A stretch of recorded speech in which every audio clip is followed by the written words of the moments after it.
Since 2011, Scarrett Elementary School in the historic Northeast has been sitting vacant, making it a major target for vandalism. Facing an uphill battle against graffiti, Kansas City Public Schools turned to Hector Casanova, an instructor in the illustration department at the Kansas City Art Institute. Producer videographer Julie Denechet shows us how Casanova's students have been using murals to help transform the building into something the neighbors could point to with pride. The tip of the finger is really tiny on that one. That's what makes it funky.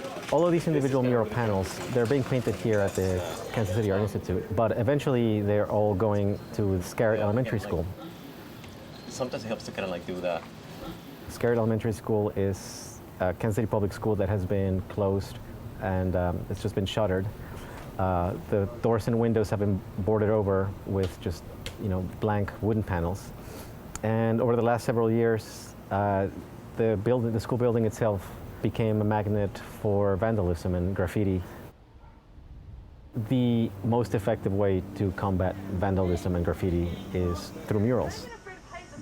The community can recapture a sense of worth and a sense of pride. Do you think that if you're going to tag, a side of a school building, why would you care about tagging a piece of art? But I guess there is a certain respect for the effort that someone puts in. Yeah.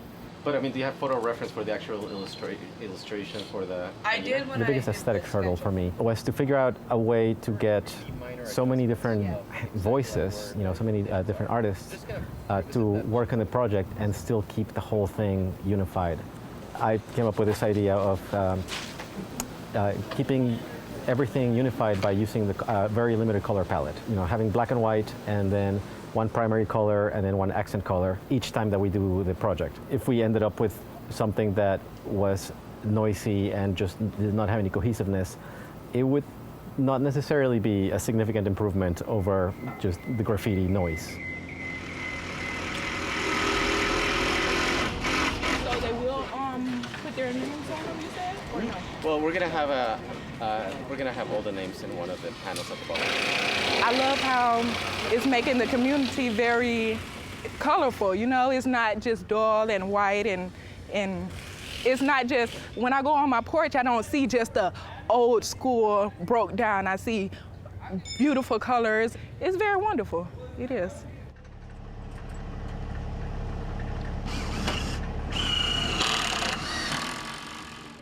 They pretty much have done a really great job, I think, on the murals. It really livens up, and it's really helped us keep down the graffiti on this school. And I think it brightens up and brings the neighborhood together. And instead of having a school that's just boarded up with ugly-looking boards, now there's you can come up and have a conversation of what that picture means to you.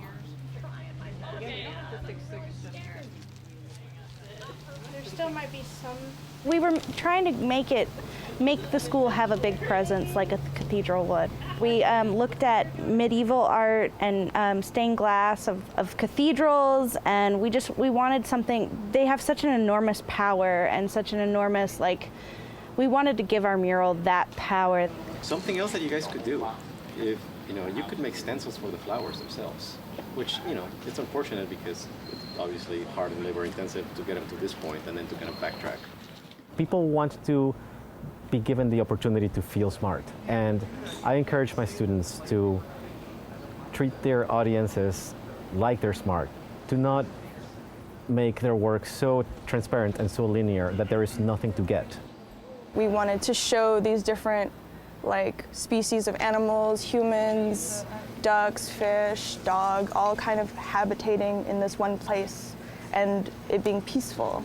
And the diversity of this biome and this habitat is what makes it livable. And we wanted that to be reflected in the piece that we made. We think that most people associate jazz with saxophone and piano, so we chose those two symbols. The player himself is kind of imitating a 20s, 30s style of artwork, and we really wanted to base our stylistic choices off of that kind of time period. There is a little hilltop where a good couple of animals are sitting and looking at the sky together. Above them, there's star constellations that illustrate specific animals and sea creatures like sharks, bulls, monkeys, and dragons even. Part of the premise of the class is the societal responsibility of being an artist. And that's one of the things that I talk to the students a lot about is, you know, by being an artist, you are basically kind of joining this sort of like elite force where you are developing skills and talents so that you may have access to people's brains through their eyes. With the access to so many people, there comes a great deal of power and responsibility of making the world more beautiful. There's so much we can do as artists to influence children and to influence how they see the world and to change how people see the world, to open everybody's minds. I think art really does that. It'll be a great success for everybody that lives around there. It'll be a lot of inspiration, a lot of hope.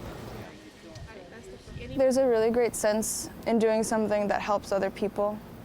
And at first I didn't know if I was necessarily going to get a lot out of that, because at first it's an assignment and you're kind of slogging through it, but now that I'm thinking about it, the more I think about it, the more I find it really rewarding in a way that I didn't expect.